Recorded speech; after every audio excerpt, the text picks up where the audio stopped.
marketing 7.0 7.0 တာပြောနေတာတကယ်တမ်းမြန်မာနိုင်ငံက SME လုပ်ငန်းရှင်တော်တော်များများက marketing 4.0 လို့ခေါ်တဲ့ digital marketing အဆင့်မှာပဲရှိပါသေးတယ်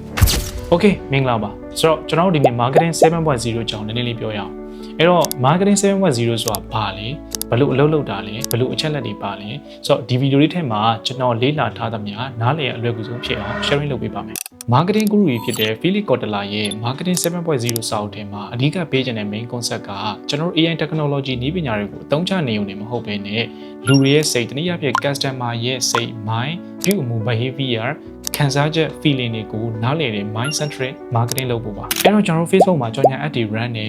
ChatGPT Gemini တွေသုံးပြီးတော့ content တွေရေးတယ်ပုံတွေထုတ်တယ်ဗီဒီယိုတွေထုတ်တယ်ပြီးရင်ကြော်ညာတယ်ဒီလိုနှုတ်ယုံနဲ့ marketing 7.0 လို့ပြောလို့မရသေးဘူးတကယ် marketing 7.0 ရဲ့အနှစ်သာရကကျွန်တော်ရှေ့မှာပြောခဲ့သလိုပဲ mind centric marketing မှာဓာတ်ရိုက်အဓိပ္ပာယ်ပြန်မယ်ဆိုလို့ရှိရင်တော့စိတ်ပုဂ္ဂိုလ်ပြုပြီးတော့ marketing လုပ်ရတာပါအဲ့တော့ customer ရဲ့ mind behavior feeling တွေကိုတိကျနားလည်ပြီးတော့ marketing လုပ်ရတာကိုပြောတာပါအဲ့တော့ marketing 7.0 7.0 တာပြောနေတာတကယ်တမ်းမြန်မာနိုင်ငံက SME လုပ်ငန်းရှင်တော်တော်များများက marketing 4.0 လို့ခေါ်တဲ့ digital marketing အဆင့်မှာပဲရှိပါသေးတယ်ဒါပေမဲ့ global market မှာတော့ကျွန်တော်တို့က marketing 7.0 ကဖြစ်နေပါပြီအဲ့တော့ marketing 4.0 နဲ့ marketing 7.0 ဘာကွာလဲဆိုတော့ကျွန်တော်နည်းနည်းပြင်ကြည့်အောင်အဲ့တော့ marketing 4.0 ဆိုအားလုံးသိကြတဲ့အတိုင်းပဲ digital marketing ကိုပြောတာကျွန်တော်အရင်တော့ marketing လုပ်ပြီးဆိုလို့ရှိရင် on ground မှာ flyer တွေဝေတယ် billboard တွေမှာကြော်ညာတွေကတ်တယ်အဲ့ဒီမှာတက်စင်ကျွန်တော်တို့က digital platform social media တွေပေါ်ရောက်လာပြီးတော့ကျွန်တော်ကြော်ညာတွေ run ကြတယ် Facebook page တွေထောင်တယ် boosting တွေလုပ်တယ်ကြော်ညာ ad တွေ run တယ် website တွေထောင်တယ်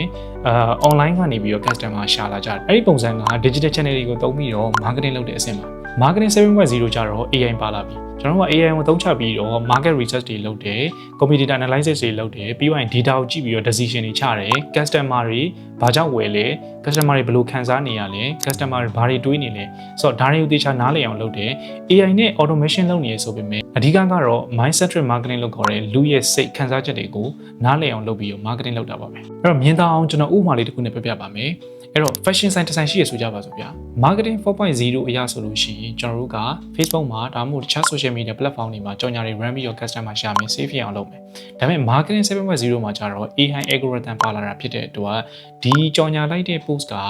ဘယ် audience နဲ့ relevant ဖြစ်မယ်ဘယ်သူကဝယ်နိုင်ရရှိမလဲဆိုတာကို algorithm ကအလုပ်လုပ်ပြီးတော့ automate ဖြစ်အောင်လုပ်ပေးတယ်။ဒီနည်းအားဖြင့်ပို့ပြီးတော့ result ကောင်းအောင်ရောင်းအောင်လုပ်ပေးနိုင်တယ်။ customer like time value တိုးအောင်လုပ်နိုင်တယ်။နောက်ထပ်မြင်သာဥပမာတစ်ခုနဲ့ပြောရမယ်ဆိုလို့ရှိရင်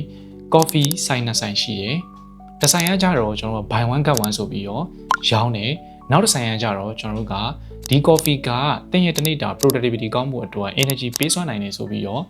ခံစားချက် feeling ကိုရောင်းတယ်။အဲ့တော့နည်းပညာတွေဘယ်လောက်ပဲပြောင်းပြောင်းမပြောင်းလဲတဲ့အရာတကူကလူတွေရဲ့ psychology ပါ။ဘာကြောင့်လဲဆိုတော့လူတွေကဈေးဝယ်တဲ့အခါကြလို့ရှိရင် logic နဲ့မဆုံးဖြတ်ဘဲနဲ့အပေါ်က coffee ဥပမာလိုပဲ emotion နဲ့ဆုံးဖြတ်နေကြတော့မလို့ပါ။ဒါလောက်ဆိုရင်တော့ marketing 7.0 ကဘာလဲဘယ်လိုအသုံးချမလဲဆိုတာကိုနားလည်သွားပြီလို့ပြောလိုက်ပါတယ်။ဆိုတော့ဒီနေ့ဗီဒီယိုလေးဒီလောက်ပါပဲ။နောက်ဗီဒီယိုမှာပြန်တွေ့ပါမယ်။ Bye bye